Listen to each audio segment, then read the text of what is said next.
John Jay was born in 1745 into a prominent New York family at a time when the American colonies were still firmly under British rule. Educated at King's College, today's Columbia University, Jay trained as a lawyer and entered public life with a strong respect for law, order, and institutions. Unlike more fiery revolutionaries, Jay was cautious by temperament, skeptical of mob politics, and deeply concerned with stability.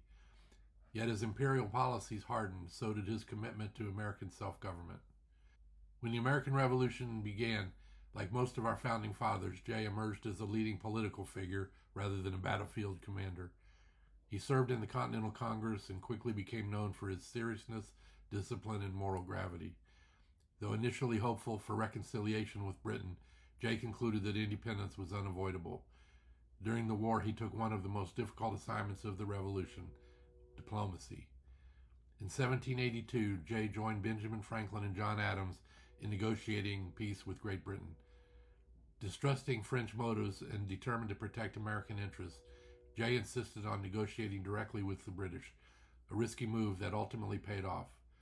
The resulting Treaty of Paris recognized American independence and granted the young nation surprisingly favorable boundaries. It was one of the Revolution's quiet but decisive victories, and Jay's firmness played a crucial role. After the war, Jay became one of the strongest advocates for a more powerful national government as that would have been understood in his time. Alongside Alexander Hamilton and James Madison, he helped write the Federalist Papers, explaining and defending the proposed Constitution. Jay's essays focused on foreign affairs and national unity, warning that a weak union would invite chaos and foreign manipulation. His arguments reflected his lifelong belief that liberty depended on law, not passion. In 1789, George Washington appointed Jay as the first Chief Justice of the United States. Though the Supreme Court was still a modest institution, Jay worked to establish its authority and dignity. He believed courts should stand above politics and act as guardians of constitutional order. After 6 years, he left the court to serve as governor of New York, where he championed gradual abolition of slavery and strengthened state governance.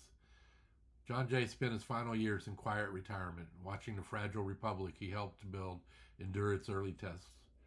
He died in 1829, having shaped the nation not through speeches or armies, but through law, diplomacy, and restraint.